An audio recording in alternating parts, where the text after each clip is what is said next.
and to shed more light on the Egyptian participation in the G20 summit held in Johannesburg and the speech of Prime Minister Dr. Mustafa Madbouli, in which he addressed a number of vital points on behalf of President Abdel Fattah al-Sisi. We are very much delighted to have with us via phone our prominent guest, our political and economic expert, Dr. Mongy Badr. A very good evening to you, sir. Yeah, good evening for you and your viewer. Thank you, sir. Sir, of the most important points which was tackled in the speech of Prime Minister Dr. Mustafa Madbouli in front of the G20 gathering, it was the reform of debts and the the necessary procedures to be taken to put the developing countries on the global economic arena. How do you see those 2 points in specific, sir? First of all, thank you very much for hosting me to say something about this very important summit, G20. Let me say that Egypt participated in G20 summit in Johannesburg, South Africa, under the theme Solidarity, Equality and Sustainability. Yeah. This was the first G20 summit on African soil. So this is the first time for G20 to have its summit on Africa continent, highlighting the growing role of the global South countries or developing countries, as you mentioned, in achieving global finance and development. In fact, Egyptian delegation led by His Excellency Prime Minister Dr. Mustafa Madbouli, and they represent strategic and political priorities. Cairo emphasized translating the summit commitment into concrete development projects, especially in Africa. Let me shed more light on takeaways from the summit.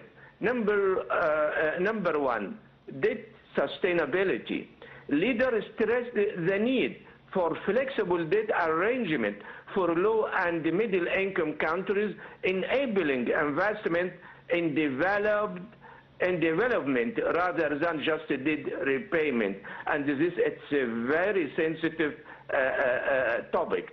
Number two, climate finance and clean energy. As you may remember that since the Sharm el-Sheikh summit 2022, that developed the country commitment to transfer $100 billion. Unfortunately, until this moment, they did nothing. So the summit G20 in Johannesburg highlight fair, high-quality financing for energy transition and sustainable use of critical mineral, opening opportunities for Egypt in renewable energy and green industrial projects. The third point, which I would like to shed more light, it's reducing inequality. As you know that global leaders recognize economic and social gaps within and between countries, promoting international strategy for inclusive development. And unfortunately, this gap is going wider and wider because of technology. Now, the standard of IT and AI in developed country is completely different from developing country. So inequality, in fact, it's a very sensitive topic discussed in G20. Number four, it's infrastructure and regional integration. As you know, that His Excellency Mr. Abdel Fattah al-Sisi, our president, he is the president of NIBAD 2063. And this initiative concentrates on developing infrastructure in African countries.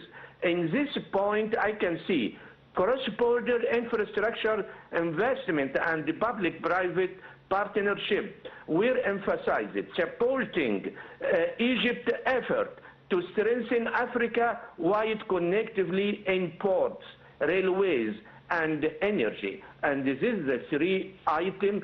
It's very important to improve your infrastructure.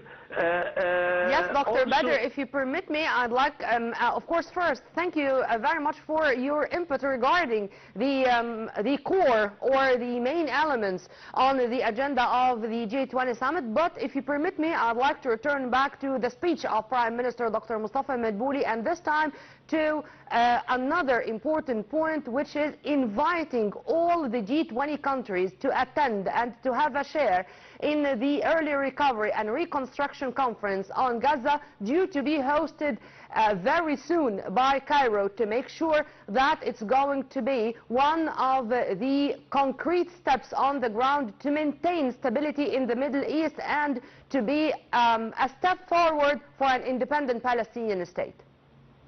Of course, I fully agree with you that the point of reconstruction of Gaza and the summit which will be held in Cairo, in this purpose, it's very important for Egypt. But let me say that since Mr. President Abdel Fattah al-Sisi announced many times that one of the obligations of Egypt to have or to arrange for this conference for reconstruction of Gaza Strip.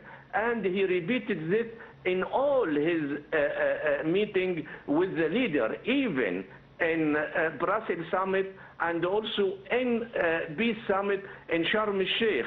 So, Mr. Prime Minister, when he repeat again the desire of Egypt for the cooperation for all countries to give a hand and to cooperate in reconstruction of Gaza, it was a very important point. Also, I wanted to say that during the summit of Johannesburg, Egypt were considered or was considered as the voice of Africa. Why it's the voice of Africa? Because the participation in African hosted summit on justice and development reinforced its role as an active African voice. Yes, amen to that, sir. Dr. Mongy, Yeah. Badr, thank you very much for your input, sir, and have a very good evening. Returning